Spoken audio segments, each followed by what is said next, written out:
Started. Good morning. My name is Jessica Green. I am the coordinator for the TCLC.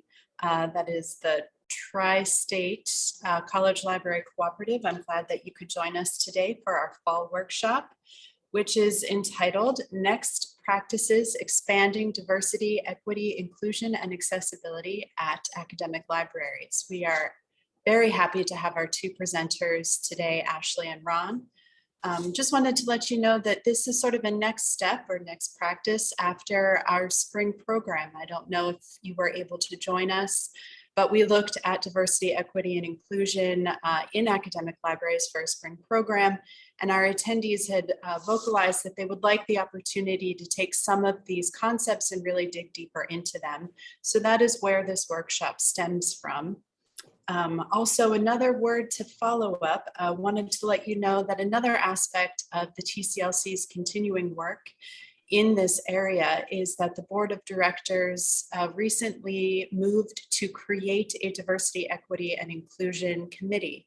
So that is something that the board and executive committee are working on, and that will become an opportunity in the coming months for TCLC members to participate in. So please do keep that in your thoughts if that is something that you would like to be a part of. That news will be forthcoming again as the board and committees work on that. Just a few things I want to address as we get started, some of the logistics of today. Please use the chat to introduce yourself. Unfortunately, we are virtual, but as much of the usual networking and connections with your peers that we can facilitate, really happy to do that. So please use the chat to introduce yourself. Also, that will help with an attendance record on my end. So that would also be helpful as well. And I do want to let you know that this session is being recorded. It will be made available on the TCLC YouTube channel so that you are able to refer to that later if you would like. I will also work on making a transcript of the chat available as well. And then also, we are using a live transcription service. It comes straight through the Zoom program. It is not perfect, so not all of the word selections will be accurate, but we're hoping that it does help to increase accessibility for those who are joining us today. And then I also want to introduce to you our moderator for today. This is Lee Dawson from Eastern. She will be helping to facilitate most of the session, but also specifically the Q&A. We are going to ask that questions and comments are held until after the presentations to make sure that the talk can go through, and then we will open up for a Q&A session. Lee will tell you more about that when we get to that point. But I do hope that you will be able to work with her on that. In the meantime, while we are having the presenters, we ask that you keep your audio muted, your video as well can be off. I know that many of us are working in the office and there may be small interruptions that we don't anticipate. So you are welcome to keep your video off if you would like. And now I'm going to introduce to you Christine Davidian. She is one of the co-chairs of the Educational Development Committee with TCLC. It was Christine and her cohorts on the committee that worked to create this workshop. And she's going to introduce our first speaker, Ashley of Rowan. Thank you, Jessica. Hi, everybody. I'd like to introduce Ashley Lehrman.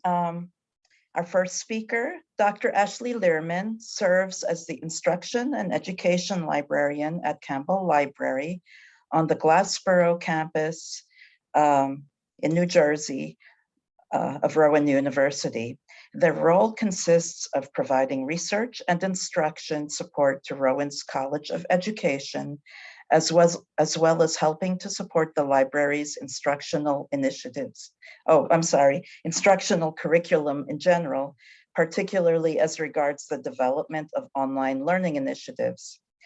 DEI issues have always been areas of personal and professional focus for them, particularly those regarding equity and justice for disabled and LGBTQ plus communities. They developed this focus not only through their personal experiences, but also through their academic study of the history of religion and culture in the United States, in which they came to understand the deep structural inequities that have and still do pervade our society. As an educator, a librarian, and an activist, they feel a strong responsibility to counteract these injustices whenever possible and help build a more equitable and fulfilling future for those who have had the least access until now. Ashley? Great. Thank you, Christine, and welcome everyone. It's great to be talking to you today. My name is Ashley Lehrman, and I do use they, them, as well as she, her pronouns. But I'm going to go ahead and share my screen now and get started with my presentation. And so I'm going to be talking about, obviously, our initiatives for diversity, equity, and inclusion at the Rowan University Libraries. And I do want to point out that the background of this image here is a South Jersey rainbow specifically. It's from Maurice River Township in southern New Jersey. So making sure that we're representing the area. So to give you a little bit of background on both me and Rowan, I do come into being an instruction librarian from an instructional design, instructional technology background. So I have a lot of sort of a past in the technological side of library instruction for things. And that has really informed a lot of my interest in accessibility. I think that's something that's really critical if you're doing any of that kind of work for a variety of reasons. And also, a lot of my grounding in this is just being a queer and disabled individual. So there's sort of the professional side and the personal side of it for me. As for Rowan, if you're not very familiar with it, we are here in South Jersey, about half an hour south of Philadelphia. And Rowan is, it's a unique situation because we were a very small college and university that grew very suddenly. You're probably familiar with that story. Had a very large endowment, and there has been a lot of expansion. It has come with its fair number of growing pains as well as advantages. But we are now at just under about 20,000 students, I believe, and still mostly serving the surrounding community, although we're becoming more of a destination university. But there's still a lot of work on like career development, community development that's really integral to our mission. And Rowan is also interesting in that we have an entire division of diversity, equity, and inclusion. That has come into being within the 4 years that I've been at Rowan. In fact, within my first year at Rowan, this was something that happened. And this is an entire university level division that's responsible for steering the development of these initiatives, coordinating the efforts that have been going on across the university, and trying to push us forward in terms of how we're dealing with these issues as a community. So I think we're in a unique situation where we have some sort of central guidance at a higher level to us when it comes to dealing with these sorts of things. So as a result, when the way all this got started is that, well, all right, I'll back that up a little bit. So in fall of 2019, I had been at Rowan for just a little bit over a year. And one of my first service commitments there, as you know, you kind of pick up whatever you can, was helping out with the safety committee. And a couple of things had come to our attention that, you know, could be classed as building issues, but also could really be classed as DEIA issues. You know, the accessibility of doors and bathrooms, and the lack of gender neutral bathrooms and other spaces that are more welcoming for students who are gender nonconforming and staff who are gender nonconforming. So these things were kind of in the back of my mind and percolating, and there was not really a body, to my knowledge, within the libraries that was responsible for dealing with these things. And in my experience, while these issues should be everyone's responsibility, if somebody isn't kind of responsible for steering the ship, things that are everybody's responsibility sort of become nobody's responsibility, if you know what I'm saying. So I thought that really we needed someone to just take up centralizing, like we had at the university level, the efforts that people would be making toward moving this conversation forward. And I reached out to some folks who had done some work on particularly accessibility in libraries in the past and got some really useful background. I think one of the things we always need to remember is somebody has always tried to do the work before. They only got to where they got to because of some factor, but it's always important to kind of tap into that institutional knowledge and find out what has happened before now.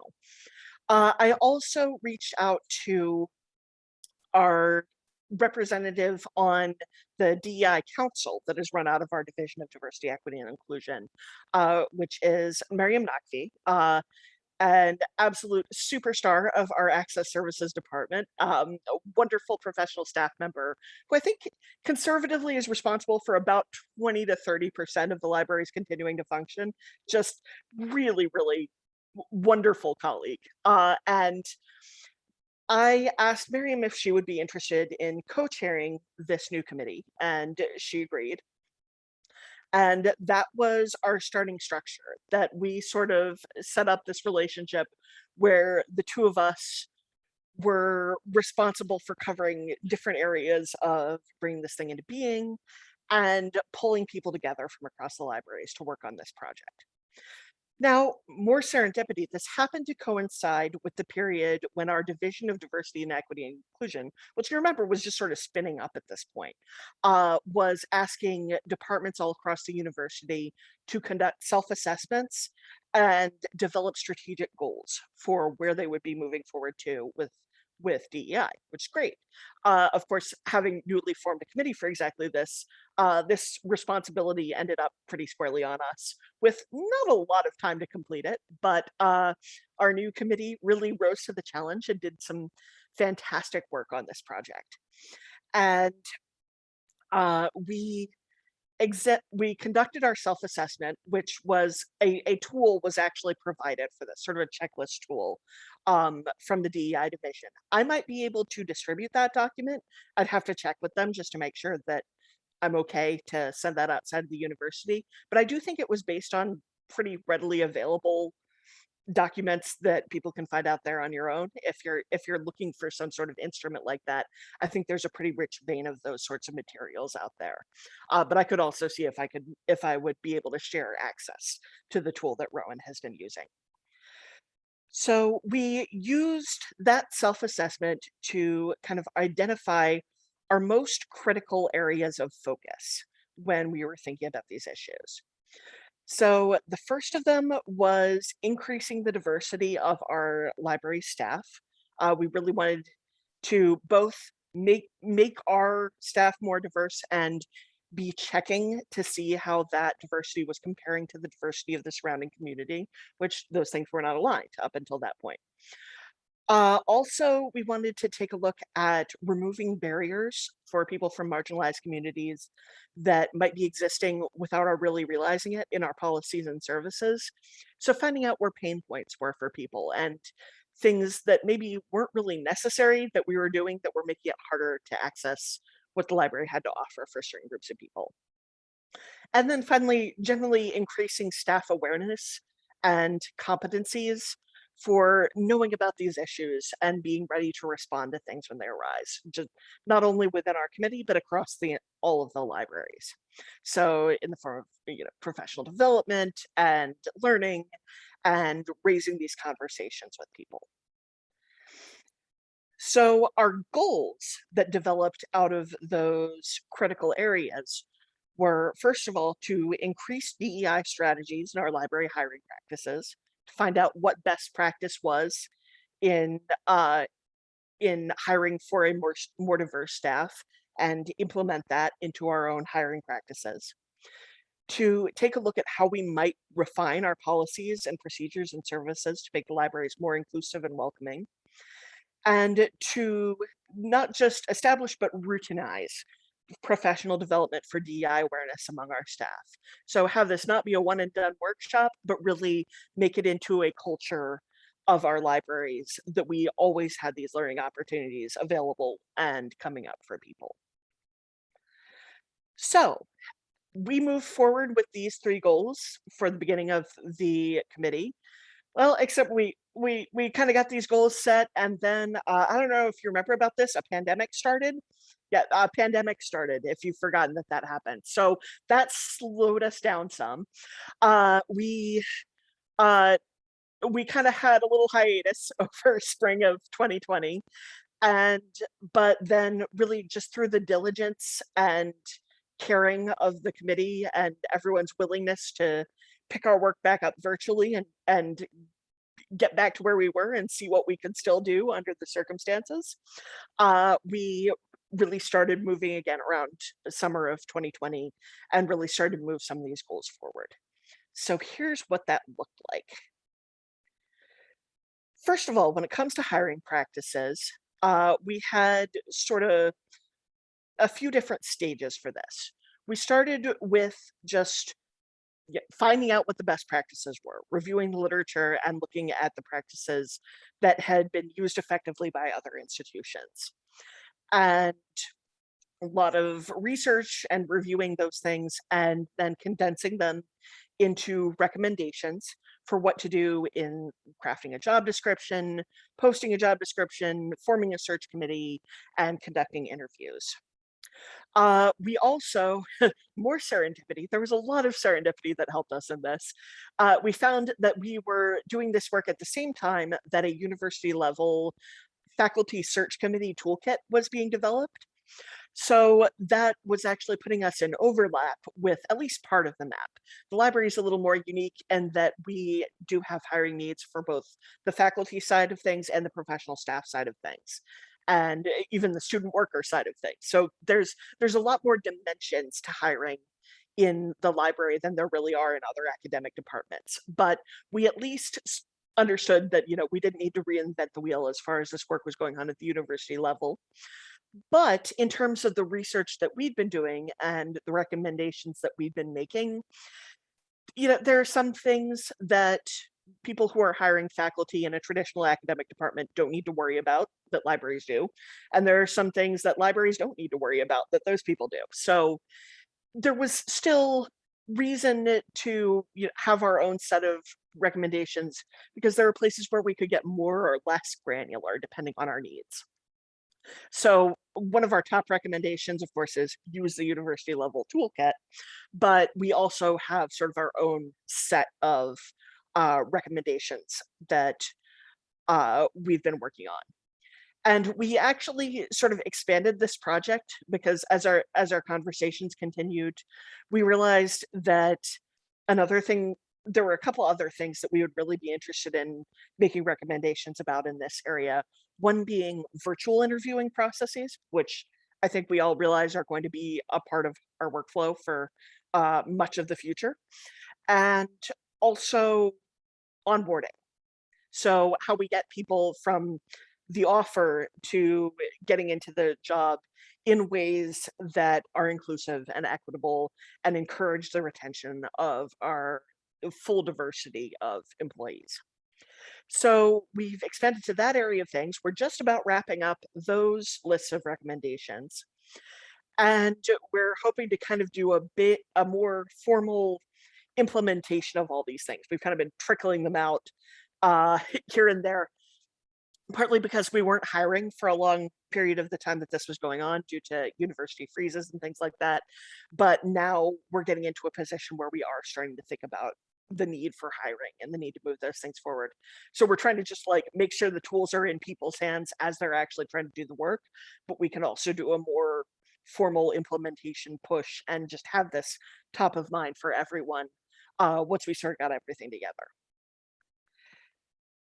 Goal 2, looking at our policies and services.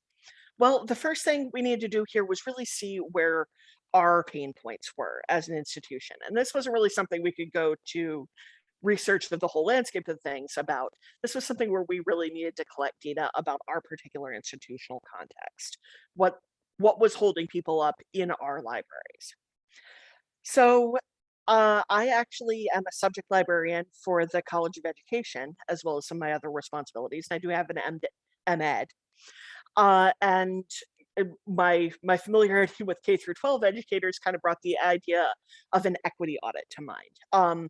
It's a tool that's used, I think, a lot more in K through 12 education than it really is in higher education, but it's a really useful sort of way of framing the conversation.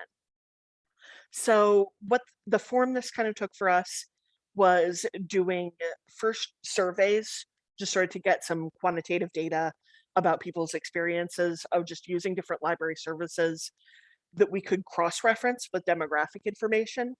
So if we found that, you know, people from a marginalized racial community were having different experiences of one of our services than white people were having, that was going to tell us something. And it might not tell us everything, but it would at least give us an idea of where we needed to look at what was going on. And then from there, part of the survey has been asking people whether they'd be willing to be contacted for follow-up qualitative interviews, which I think may be taking the form of focus groups once we're done with the surveying stage of things. And just have some of those more in-depth conversations about people's experiences and the barriers that they perceived. So we ran one survey this past spring focused on the library's virtual services because that was all people could use at the time, really.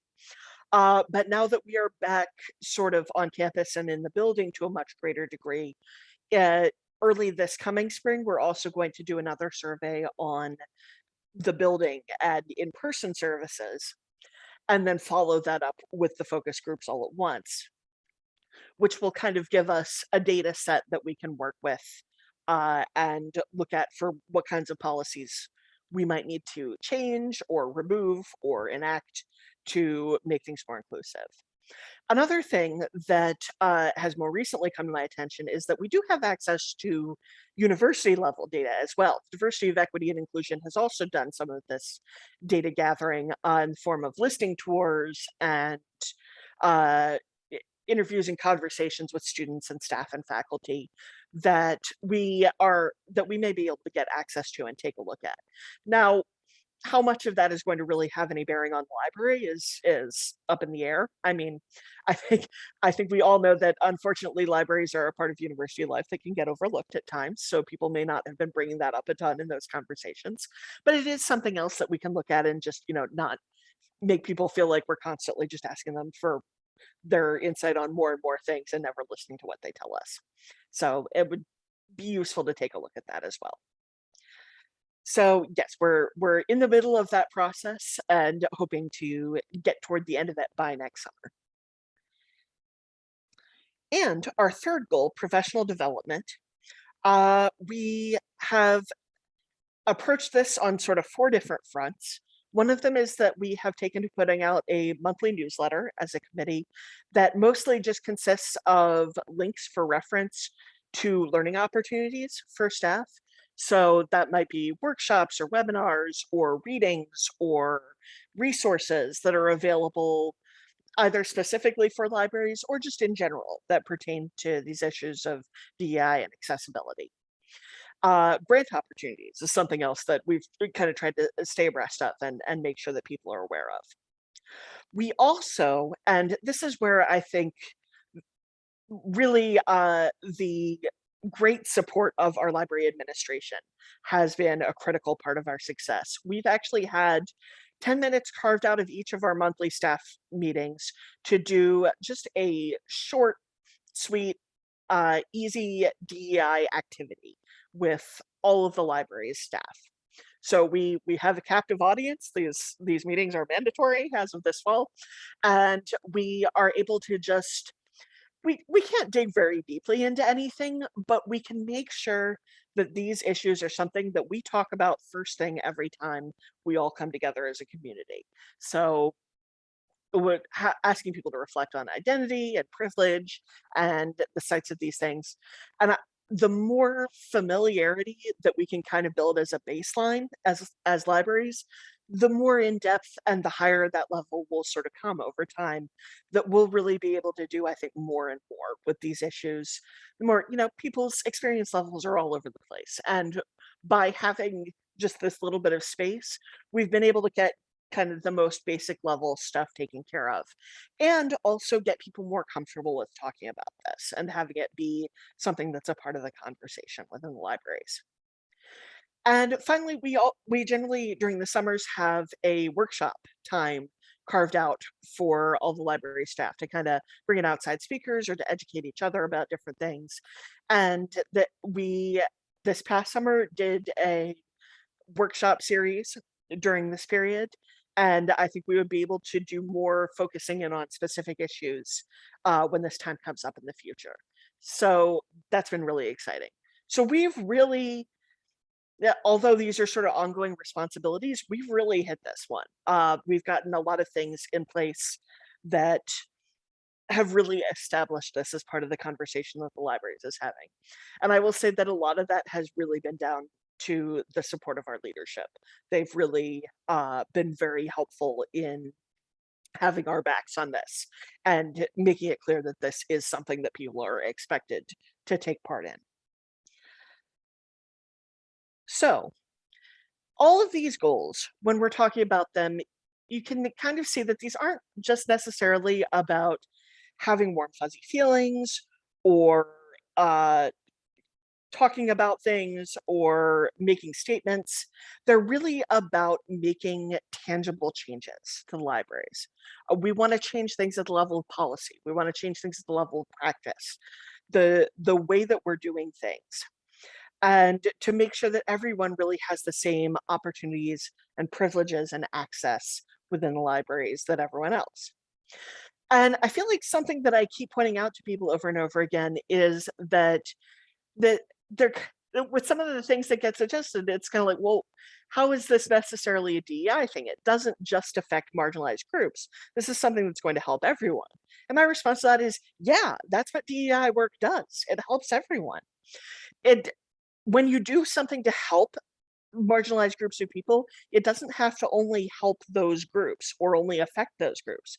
In the majority of cases, it will be helpful to everyone.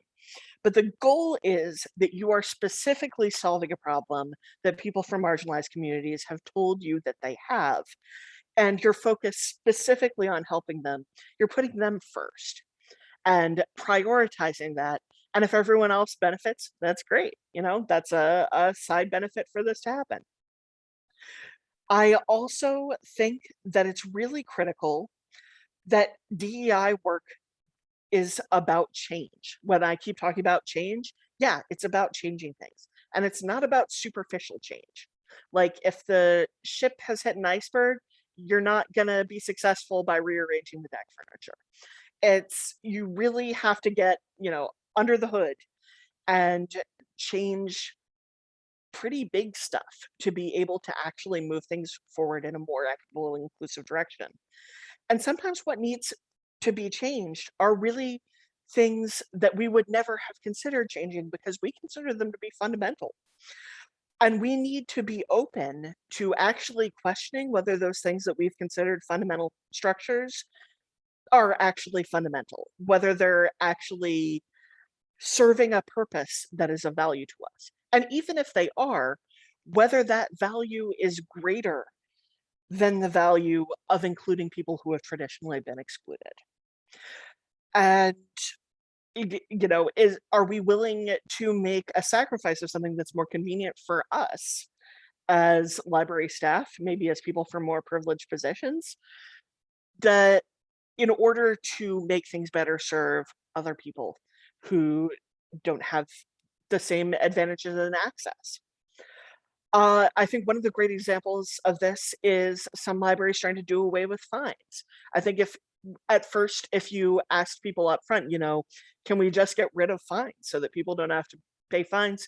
You probably encountered a lot of resistance about that in the first place because they're like, no, that's a revenue source. That's you know, how else will we make sure that materials come back in a timely fashion, etc. But if you're willing to entrench yourself in that idea that the burden is worse for marginalized people than the value that it's contributing, then you're going to find other ways that you can serve those purposes. You're going to find other ways to get that revenue. You're going to find other ways to deal with making sure that people have equitable access to materials. But you might have to reframe the whole question. And I think that's where a lot of people balk when it comes to DEI, because it's a lot easier to just put a paint job on something and say that you've made a difference to it. And people can be very unsettled by being asked to change those fundamental structures of things.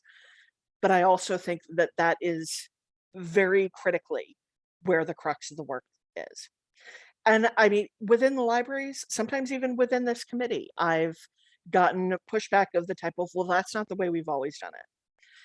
And I feel like one of the things that's most critical to recognize about this work is that by doing it, we're acknowledging that the way we've always done it hasn't been working for everybody. And we have to think about ways that we might change that and move forward in a better way in the future.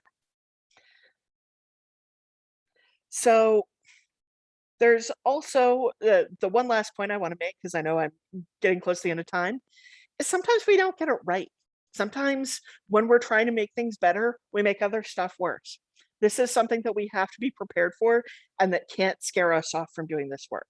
Like we had an incident with the Rowan DEI committee where one member of the committee, especially in the wake of a lot of the incidents of police violence, suggested putting out a statement as a committee that was pretty tone deaf in terms of its content. And it was pretty upsetting for another member of the committee who was also upset that the leadership of the committee didn't respond to this right away and didn't shut it down immediately. And that had to be a learning experience for me. I had to learn that my failing to intervene sooner put her in a really difficult position and was hard on her, and that I should have done better there.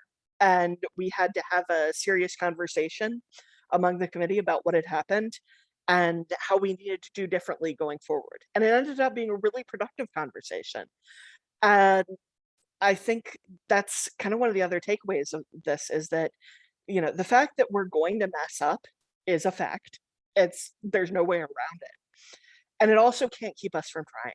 We have to just accept it, do our best not to mess up, try not to do harm, recognize when we have failed in trying not to do harm, and be honest and accountable about it. So I mean, I think that's really all we can do. And I think that's something else that kind of scares people off a lot of the time, but just, you know, really the crux of the matter is in how you respond to it and what you do next. And there are ways to productively move forward from there.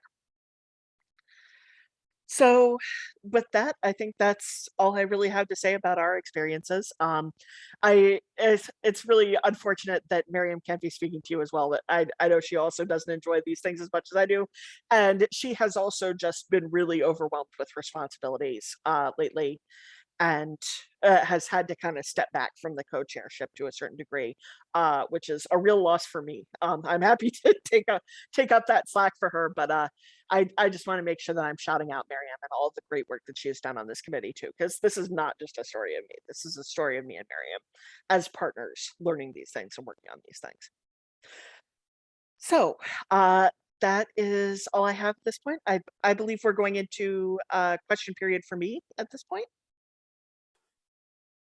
Absolutely. Thank you so much, Ashley, for sharing your story at Rowan.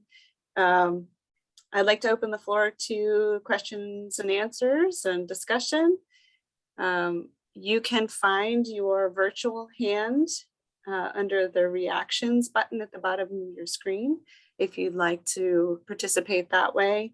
If you'd like to participate by sending your feedback in the chat, then I will help facilitate that conversation as well. Okay, so what questions do we have? All right. Well, I see one from Alice to start with, asking if we can give a couple of examples of the staff meeting activities. Sure, I'd be happy to. Um, I think one of the earliest ones we did was thinking about identity, and we did sort of a polling software word cloud for people to contribute, you know, giving one word that describes their identity for them. So really thinking critically about like, what is your background? Who are you? How has this shaped you? And kind of getting out of that an image of, you know, who we are as libraries and all the words that people are using to describe themselves. Or more recently, actually, I think this one is kind of funny. I did a presentation on managing stress, which I was kind of anticipating the question, well, how is that a DEI issue? And I think we all realize that the circumstances of dealing with the pandemic, dealing with everything that's been going on in the world, dealing with being back on campus has been stressful for everybody, but it has been most stressful for those of us who are most members of marginalized communities. And, you know, it's that we focus on how we help the folks who are dealing with that minoritization the most, and it helps everyone at the same time. And sometimes we like it's, you know, it's our last meeting before we all break in December, and we just have fun. So we last year, right before the December break, we just played a bingo game with different holiday traditions from different religions and different countries around the world. So, you know, trying to make it clear that it doesn't have to be serious. You know, we play games sometimes. We enjoy ourselves sometimes because we don't want this to be something that everybody dreads. We want it to be something where there's an open flow of conversation and people might, you know, actually be enjoying it sometimes.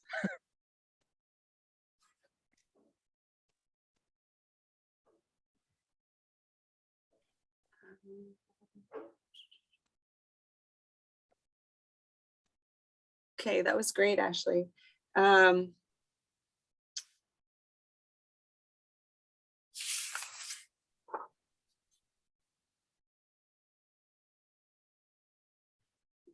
Yeah. Where did you find your self-assessments, your staff assessments?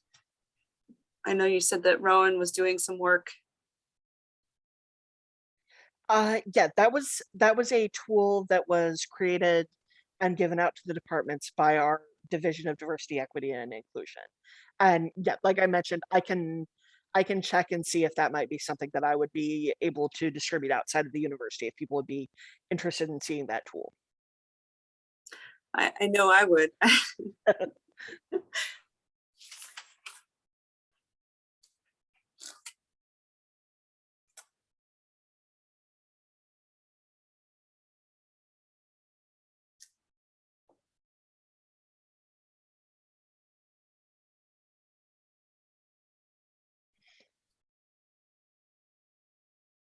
Okay, so do other libraries have a diversity and equity committee? I can open this up to the group. And anyone willing to share? Yeah, I'd certainly be curious to hear who else is working on this. You know, here at Eastern, we have a pretty small staff. So our committee is our whole staff. Yeah, I have a feeling that's the case for a lot of members of TCLC. But okay, All right, great. awesome. That's wonderful. Yeah, it's great in And some places where you can join forces with other departments to kind of build that staff. Yes, helping us all do the work, definitely. And yeah, exactly. that's definitely how I feel about our division of DEI. I think they really facilitate our being able to do this work really well in our own areas. Great. Yeah, sitting on the university DEI committees, yeah, it's great to have library representation in those bodies as well. Ashley, do you have a book of, sorry, a list of books that you looked into, some research that you found that was particularly helpful? A lot of the research we've been doing has just been sort of in the professional literature. I do actually, we do have our LibGuide for our DEI work that I could share with folks. If I can remember what the URL was for it. Yes, here we go. Which does actually have a bibliography for our hiring practices. Oh, wonderful. I can put that in the chat. Great, thank you. There we go. And yeah, that kind of sums up a lot of the work that we've been doing.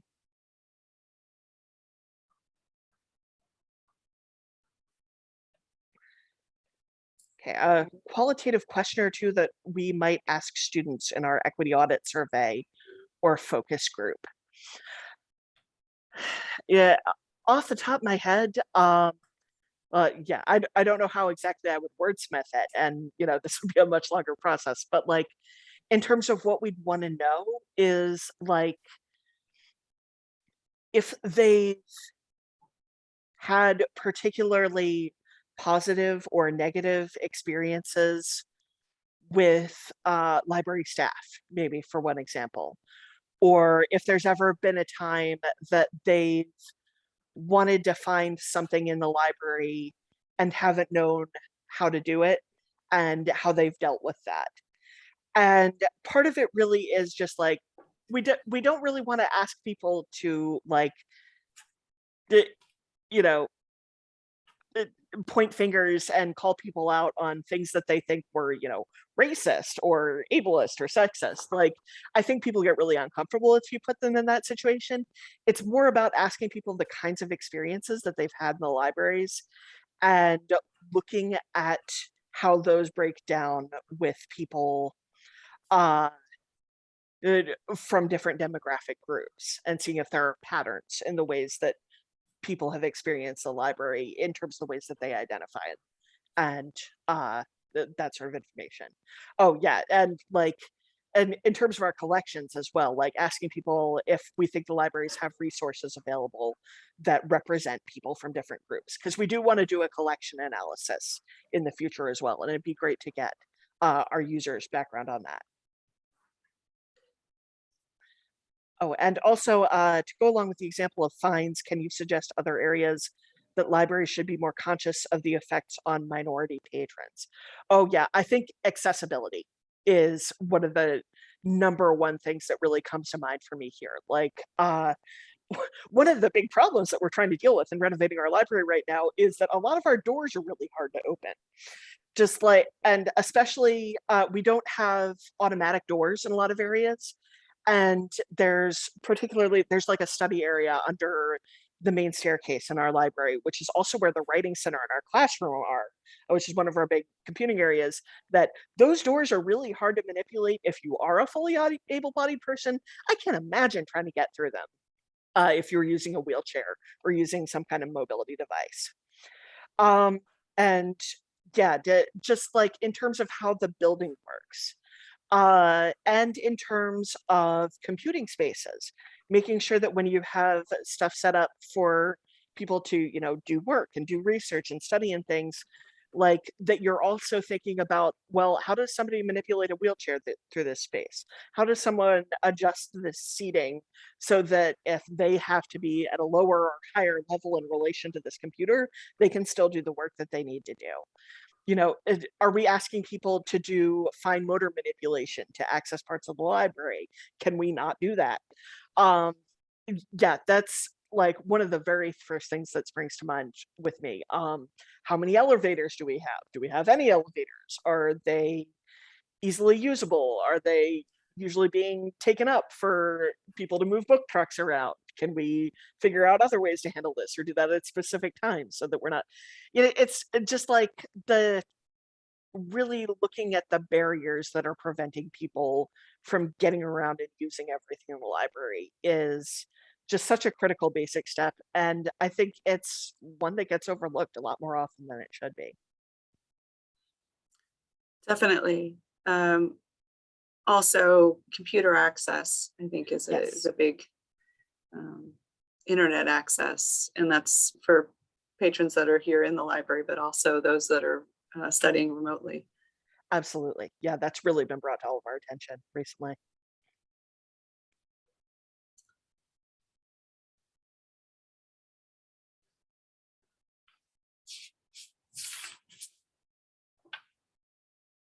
Okay.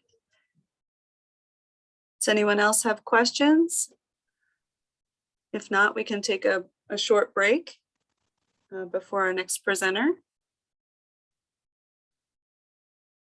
Yeah, and as I said, contact information is on the screen. If you think of other questions or you want to ask about some of the resources we've used, please do feel free to contact me directly and follow up.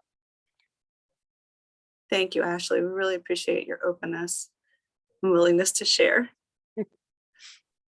So teamwork makes the dream work, right? Definitely. Okay, if you're all set, then we can take a break and come back for Ron's talk at, what's my timing? At around 11. Thank you all for participating, and we'll see you back in a few.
Welcome back, everyone. It's 11.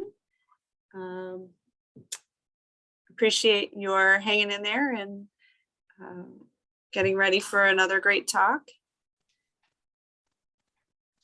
I'm feeling kind of old. How do I answer the poll?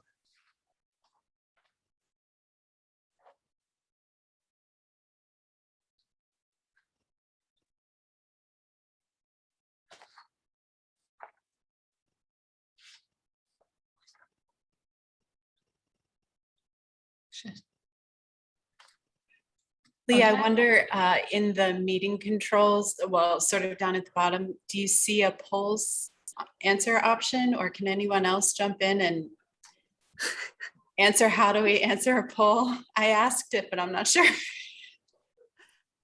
So I have the poll on my screen and I have an end poll button. That's all I have.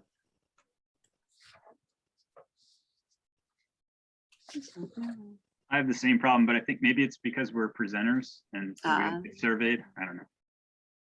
Perhaps we don't have the power.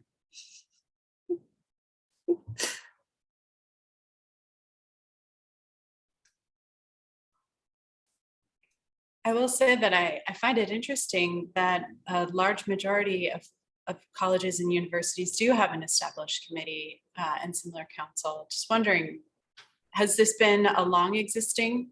Would anyone be willing to say if this is a newer development or if this is a longer established practice at their university?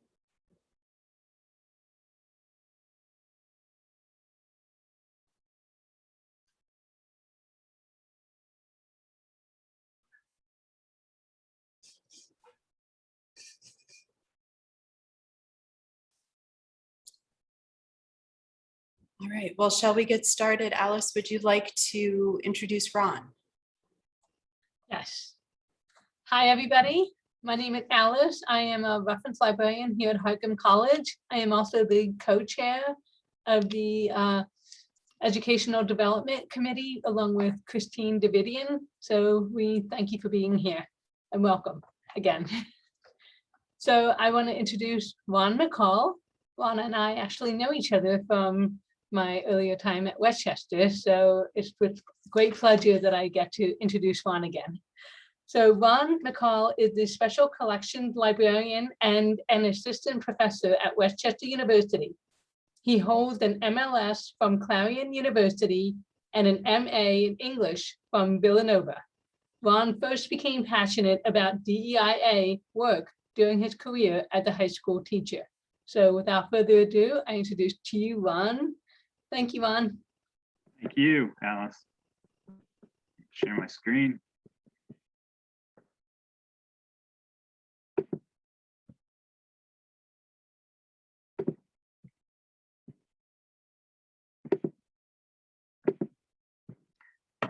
Okay, can you see my slideshow?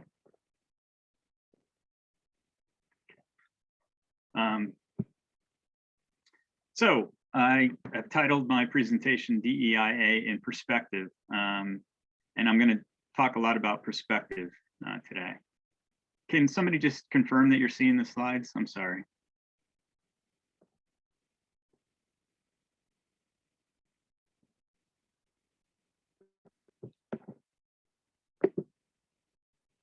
Thank you. I had the chat hidden. Sorry. Thank you. Okay, I'll get started. So as you just heard, I am the Special Collections Librarian, which puts me in a little different position in the library. And so I'm going to show you some things that we're doing that are, you know, on the surface specific to special collections, but I think maybe they would inspire ideas, or that they would transfer in some cases to the library at large, et cetera. So I want to start by just saying that I am not a member of any marginalized community, that I am not an expert in DEIA, that I consider myself an ally, and at the same time, I don't presume to speak for any of these communities. So I'm just somebody, I think, who's committed to this kind of work.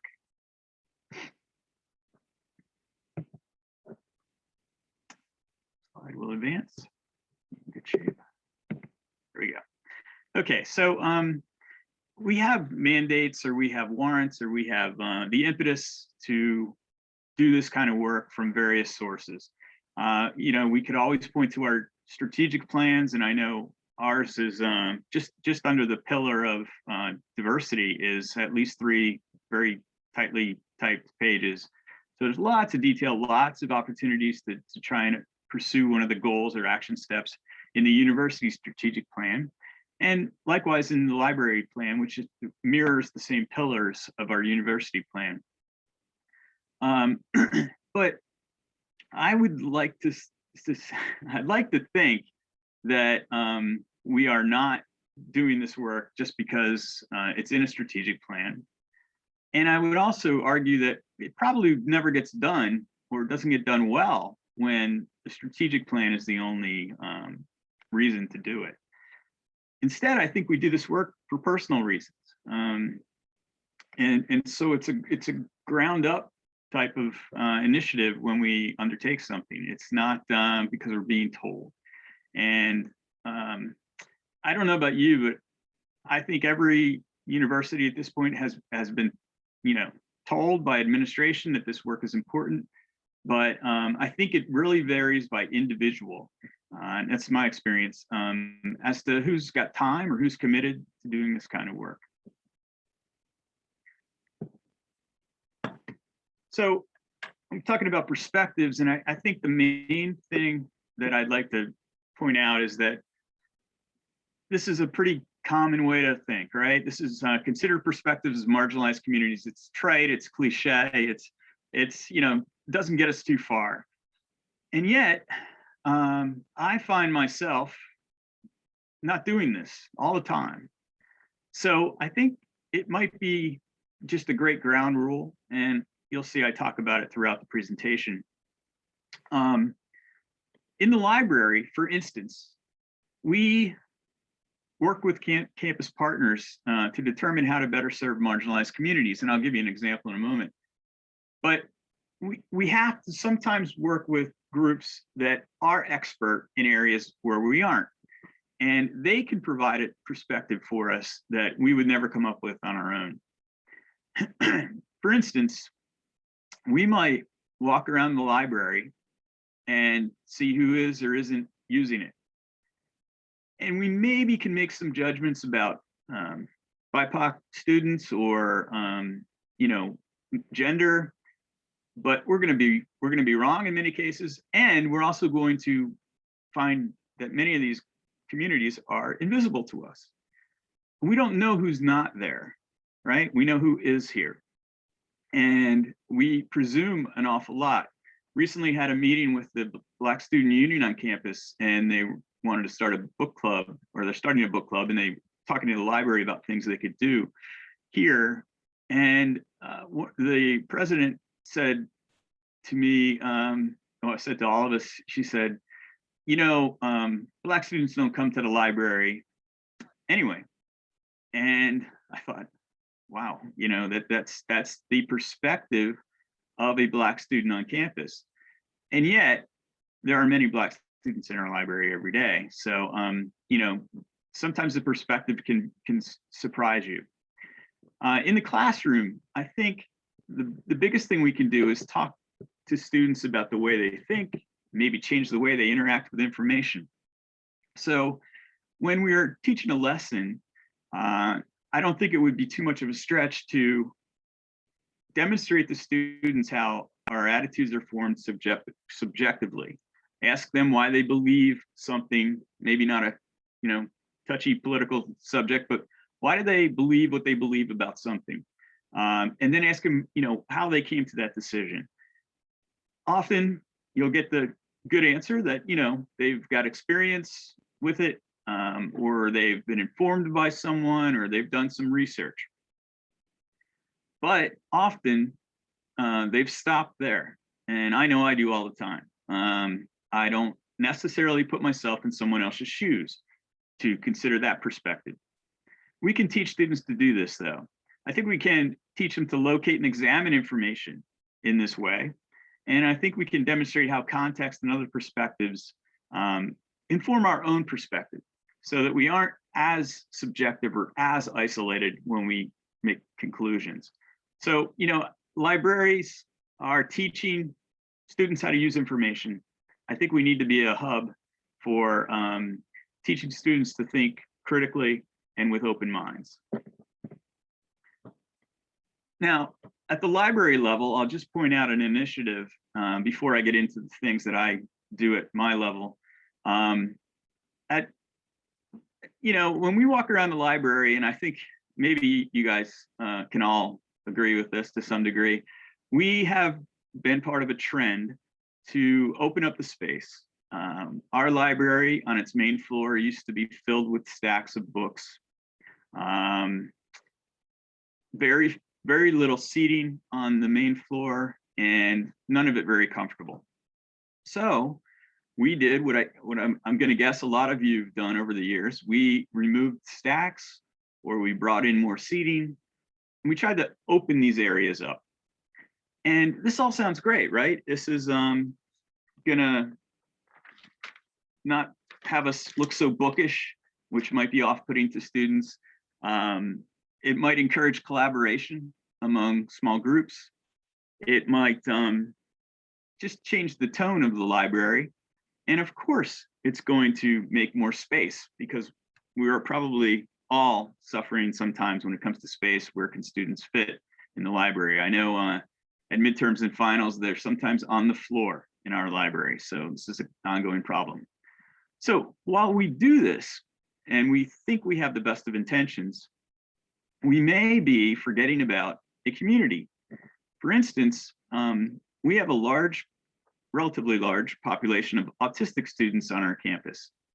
And the hustle and bustle of big, large rooms and the stimulus of them is not necessarily for the better for students on the spectrum. So we have to be creative. We created this relaxing Ramey's corner. We got some things that are soothing and relaxing and made specifically for autistic students. I can tell you that everyone uses this room too. I walked in here to take the picture, and there was a student asleep in the corner who well, maybe they were autistic, but oftentimes we hear that students just find it's a good place to take a nap. And by the way, the reason we made this was because of a campus partner, the DCAP program that supports the autistic students. Without their perspective and a grant actually from them, we wouldn't have thought to do this, I don't think. Okay, so I'm going to get into some of the stuff that I do more directly, and maybe give you some ideas on how I think about these things. I break up what I'm trying to do into 3 categories. There are things I can do immediately, or that our department can do immediately. There are things that are always developing, or that we are still working on.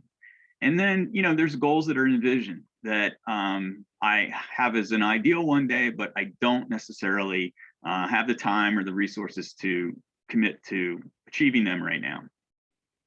So, some of these things are easy to do. We can diversify our exhibitions and our acquisitions. We can add alt text to social media posts. These things are pretty quickly achieved, and my staff can learn how to do them, and anybody can do this work for us.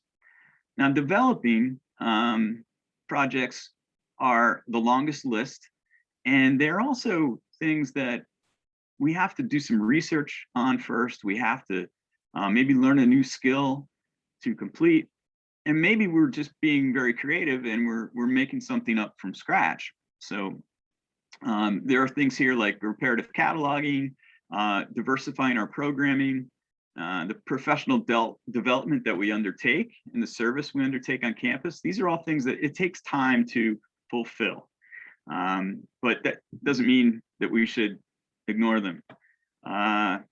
The last 2 in the developing column are 2 things I'm going to talk about in a little more detail, so they don't make any sense looking at them right now, I assume. Diversifying the syllabus and Piper, an acronym for something. But we'll come back to those and look at them a little more closely. envisioning the future, I have to admit that our staffing right now in special collections, and I would say even in the library, is not diverse enough.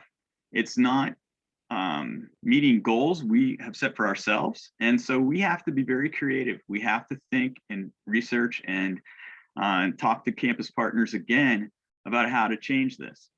I think it's really important to get student workers of various backgrounds in the library, especially students of color, to work in the library and even in special collections, because oftentimes when we are hiring, we don't see a pool of students or of applicants that's very diverse.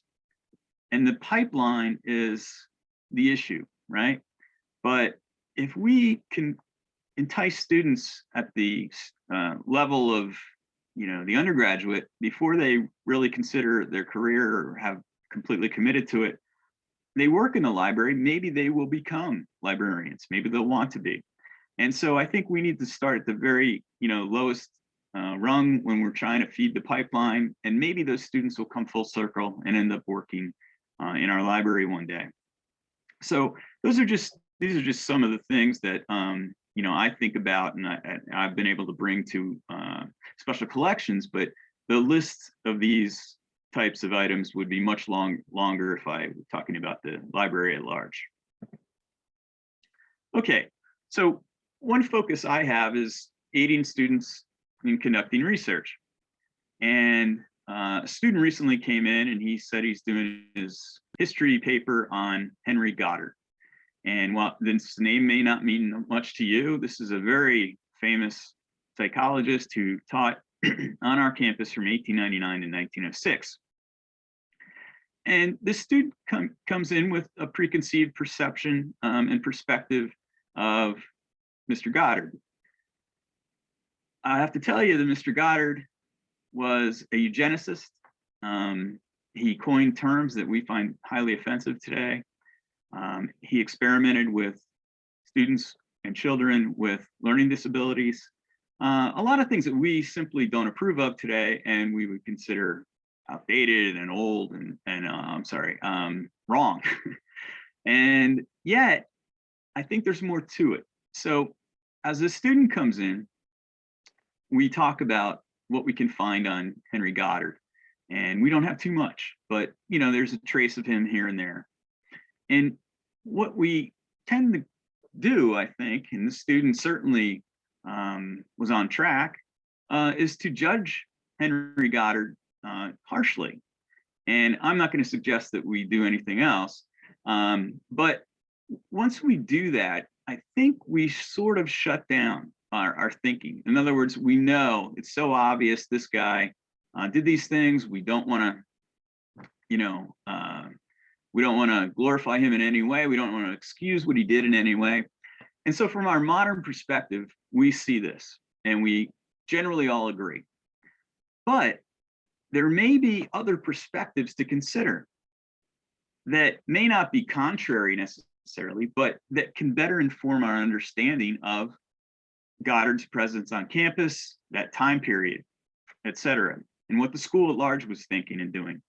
So here's a picture that I showed the student of a large class in our what's called recitation hall, dated from roughly the same period as Goddard's tenure here. Now this picture is much larger in the original. I cropped several rows of students out of it. But if you saw all the students here, you would see that they are all white except for the young man in the front. And he stands out pretty quickly in this group. I think he stands out too because he's working. He's the only one that seems to be diligently working at the moment. This perspective or this photograph or this piece of information can force a student to be in the moment rather than considering it from the modern perspective or current times. I look at this photograph and I can't help but think, what was it like for him to walk around campus? What was it like for him to take Goddard's course, which he probably had to do? What was it like to take in science courses books treating evolution, written by our own professors that were highly racist. What was his experience? And so sometimes we can develop a new perspective, not by getting the opposite or even something quite different in thought, but by considering who is considering things. All right, these are a couple of projects that I've been working on, and these grew out of the first thing anyway. This directory of diverse scholars grew out of work I'm doing with the anti-racist working group on campus, and our goals are to come up with things and have tangible products when we're done. So this is a directory, and I'm gonna attempt to show you what it looks like. Okay.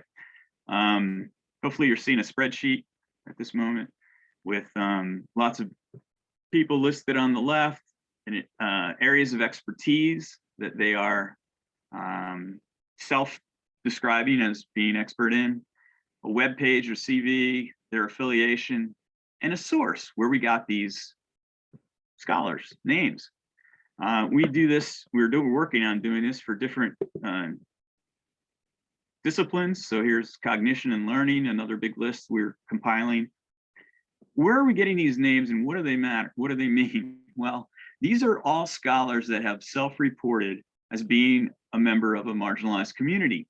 There are lists online of such scholars, and we are sort of, aggregating what we can find there. I have a GA who's luckily been able to put some time in on this and make some progress for us. But the main thing we're achieving is a database, we hope, that will, let me just get the screen back up. Sorry about that. That will give faculty an option when they're trying to diversify their syllabus. And this is a movement among some universities, but I can see why it's not maybe an easy thing to do. I struggled to find scholars that we could recommend to faculty. Really, ultimately, I was just Googling and finding these lists, sometimes called out lists of self-identified members of marginalized communities who are scholars. And so by providing this resource, I think we're going to be able to affect real change in the way that students view their own discipline or the course that they're taking, and the potential and possibility for them to become scholars themselves one day. There's some challenges to this, which I list here, but I think, we've been able to get past them, and they shouldn't stop us or anyone from trying them. Another tool, oh boy, here I go, I'm going to switch again. Okay. I want you to see it in person. This is a site that I made. It's not quite complete, but it helps students who come to special collections or come to the library and need to do primary source research. It helps them, I think, generate ideas. Typically, students would come to me in a class and I would show them how to access all of our collections, our archival collections and so on. Most of those collections are not diverse at all. At least the name isn't, and the description and the scope of those collections, no diversity. So if you were to just peruse our existing webpage in special collections, you would get the assumption that students of color never attended. Our photos are, again, not representative of all populations that we have digitized and online. But I think that we have a lot of stuff, and the more I think about it, the more I come up with. Some of these items, though, are part of larger collections. So the collection's not named for or named in the same subject matter as this particular item that might be part of it.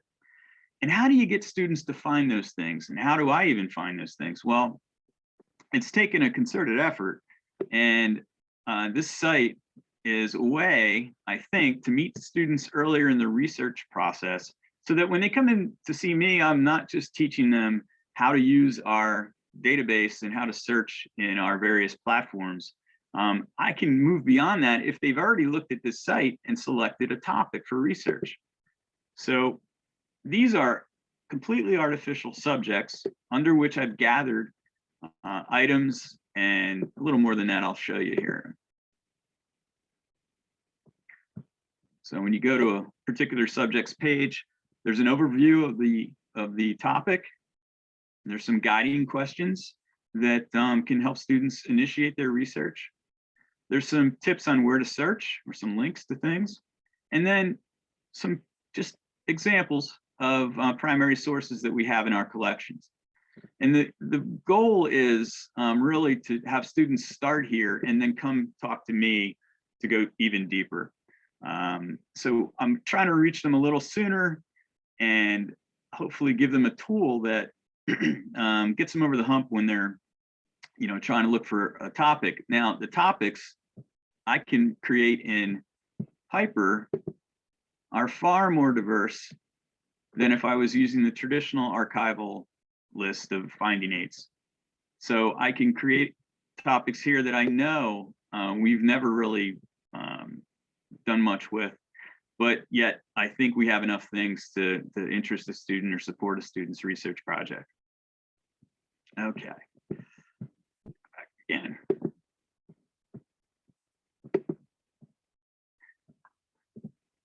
So overall, I think some themes that I return to again and again are that, we can have a committee, we can have a mandate from administration, we can have strategic plans that say a lot of things, and yet not everyone is going to be equally committed to this kind of work. So the first thing we need to do, if we're passionate about it or we are curious about contributing, is find someone else who is, and someone who knows more than us. That may be a case of joining a group or committee on campus, or it may just be an individual contact that you develop a relationship with.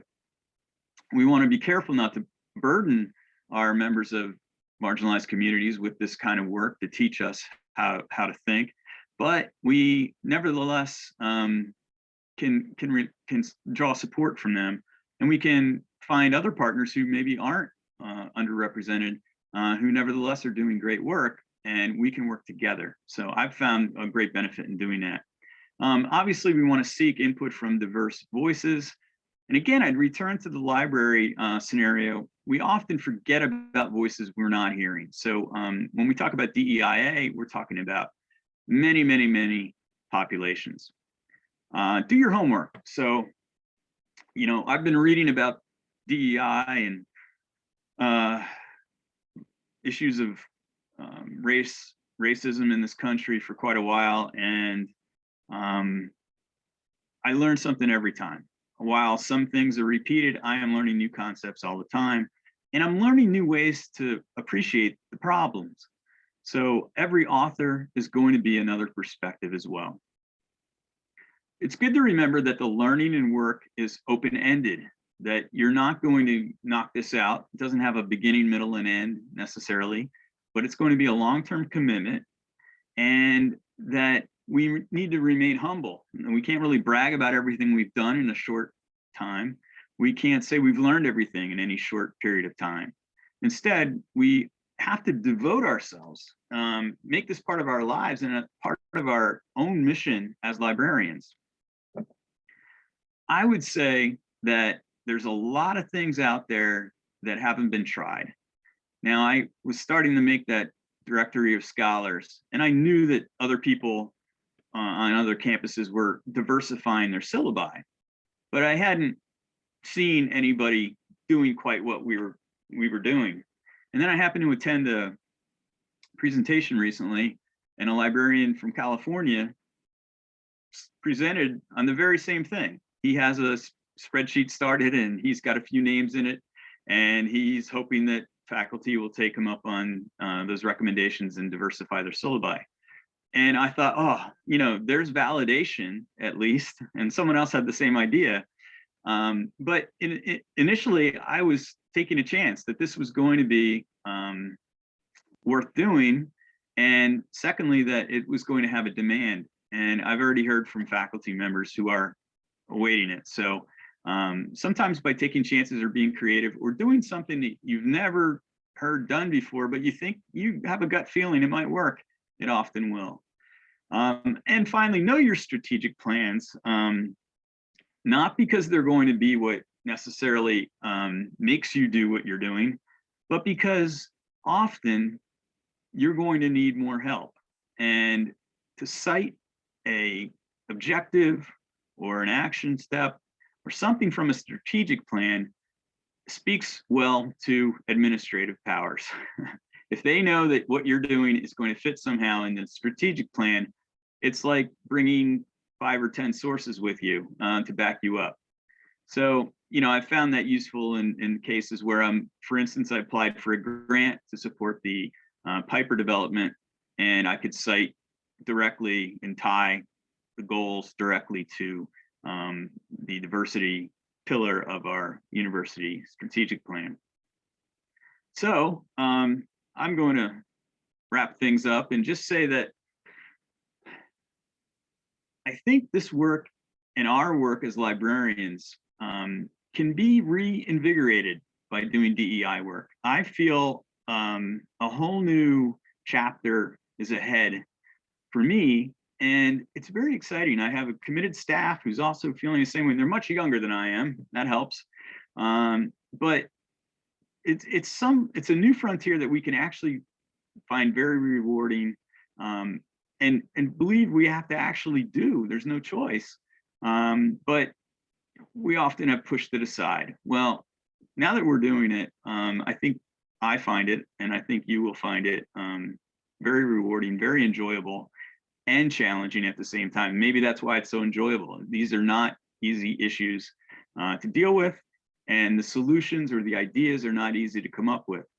And yet, I like to be challenged in my work. So that's probably why I like it. Okay, thank you. Thank you so much, Ron. Okay, so I would like to open up. I can't find there we go.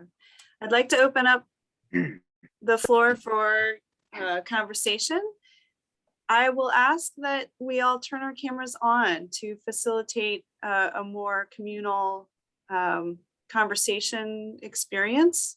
That would be really helpful for us to see you as well as hear you. I am not seeing any hands raised in the participant bar, but that's fine. That's fine. I think we can unmute and speak. We have a nice small group, so we can be a little more informal, a little more open to discuss this. So take it away. What questions do we have?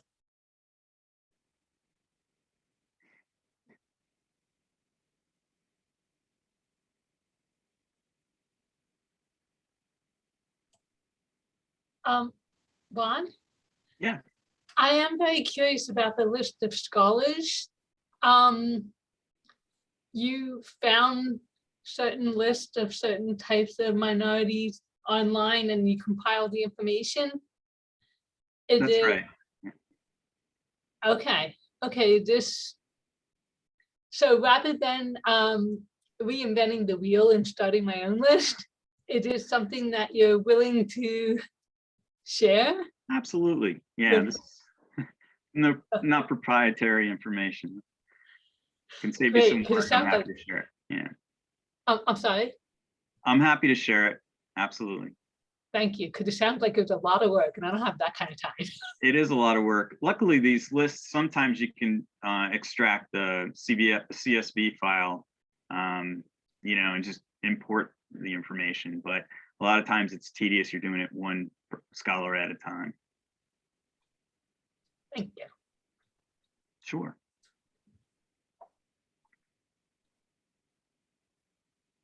Oh, and I should say that the list of sources from which we're drawing these scholars is something I included in the, I guess, the toolkit or the resources that were shared. So you can also see where these names come from on that. Perfect. Thank you. Yes, I will go through the toolkit again, and we'll mention it later in our closing. I will actually insert just now that we are putting together a toolkit that will have both presentation slides and other materials as we collect them. Some of them are just internet sources and some of them are directly from our presenters. So when I will send an email to everyone that will have both the evaluation form and a link to this toolkit. It's a simple Google Drive. And I would say if there's anyone who wants to contribute to that toolkit, please send it to me and I'd be happy to make sure that it also becomes available. You guys are doing the work as well. So if you have any activities, anything that you use to help your work, please feel free to share that with the toolkit. Jessica, that's a perfect segue. If anyone is doing something in their library that they want to share, we are, community for a reason, so that we can help each other. We would love to hear any ideas, any actions that you're taking.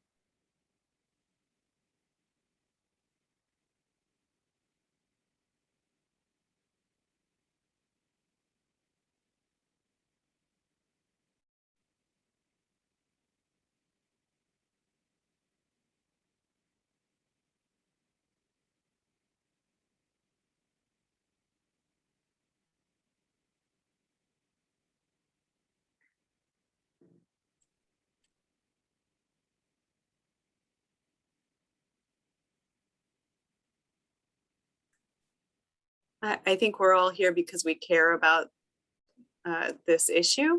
And so sometimes it's harder to speak to a group that are all sort of on a similar page. But we really should try to encourage the conversation in order to move forward.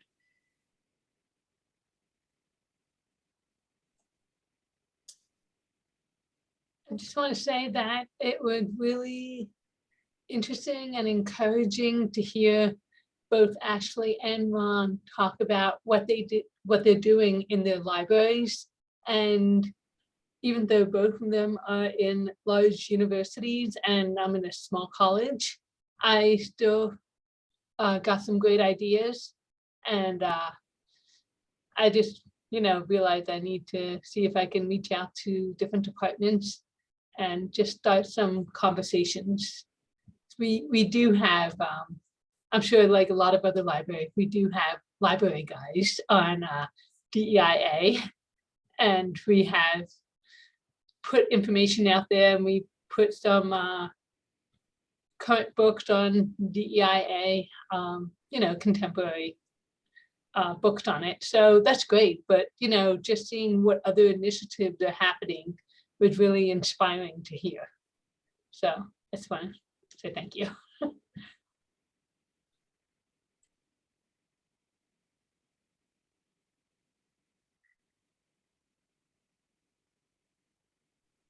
And I wonder if you could speak just a little as to how you create your partnerships. You talk a lot about some of the campus partners. I'm wondering, are they reaching out to you? Are you reaching out to them? Or just how do some of these relationships develop? It's a great question. And, it would take me reflecting a little bit to give you a great answer, but some of them happen organically where I'm just meeting someone and, we might end up talking about a topic. We get, I guess you all do, get calls to join committees on campus. And I did join the one group that way, but I didn't really know what I was getting into. I think when those calls go out, it's a little bit vague. It's what is the mission of a particular committee, et cetera.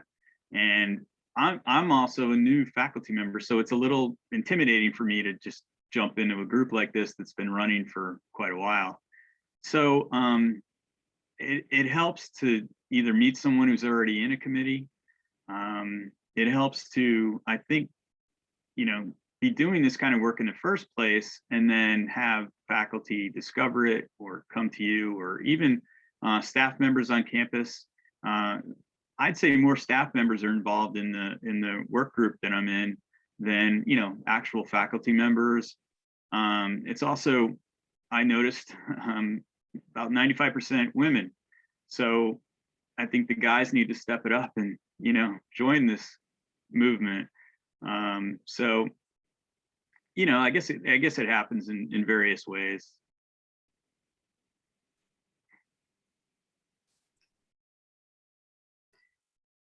You mentioned, Ron, that we know what we see, but we don't know what we don't see. Is there a good mechanism that anyone has found to reach those students that we aren't serving through surveys or newsletters, or are there any ideas of what has worked for any of you? Yeah, I think there are quite a things actually happening on campus that we can feed into, that we can support. The first thing that comes to mind, for instance, is another committee that I'm on. It's not really DEI focused, but it's the Council of Undergraduate Research, and we're trying to attract more students, diverse students, to the scholarships that are awarded and the scholarly program that's put on every spring. So we've all kind of taken a couple of offices on campus to market to help support in their own outreach to their community. So that's going to end up being a partnership that I hope will last and I can do other things with. But in the short term, it's just about attracting more students, informing students that these opportunities are there. I think that's often one of the issues, is that they just aren't aware of it. In the library, I think what helps more than anything is to see diversity, and is to see the things that we're doing, and that makes people already start thinking about other populations, and obviously it's going to make them more welcome when they come in. So I'd say those are things you can do that you might not realize the impact you're having, or the what someone's thinking when they see that. Definitely, thank you.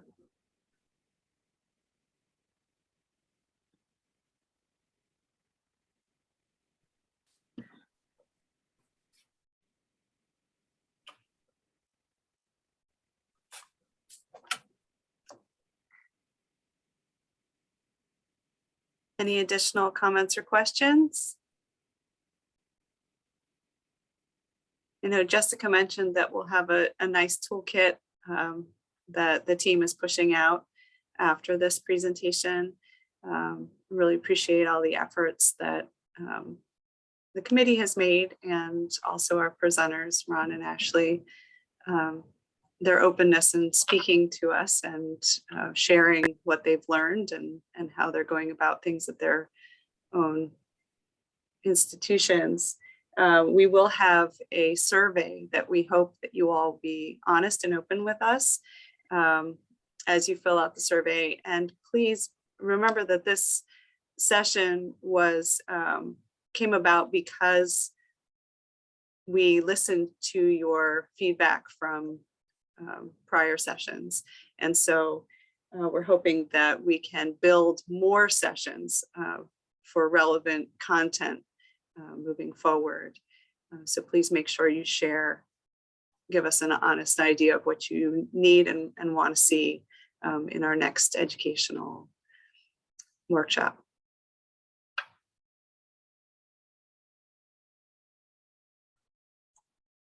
So Christine and I want to thank the following people for making all of this happen.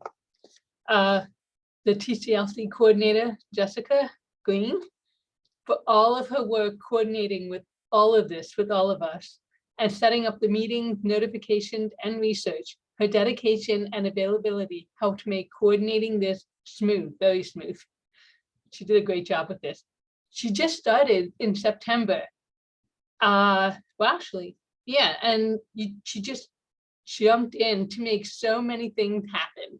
I mean, she's been with us for, wait, well, a year now, right? It's almost a year. Almost a year, and she had made so many things happen so quickly, Jessica, so you're amazing. Thank you. We want to thank Dana Kerrigan. She was not able to be with us today, for giving us guidance on the previous workshops. Her experience and knowledge helped us to make today successful. And for Lee, this is for coming into a first meeting with the Educational Development Committee and volunteering to moderate this workshop. So this is, she jumped right in. So thank you, Lee. And we want to thank the speakers, both Ashley and Ron, for agreeing to do their wonderful presentation and for giving us all food for thought to take back to our libraries. And last but not least, all of you, the attendees, for giving us the ideas and feedback in the survey so we can listen and serve you. Thank you for showing up. Without you, there would be no committee. So thank you, everybody. Thank you all. And we're gonna now end the session. So, okay. Have a great day, everybody. Thank you, everyone. Again, this will be available on YouTube, and I will follow up shortly with some emails with the evaluation forms and toolkit access. Thank you. I'm going to end the meeting now.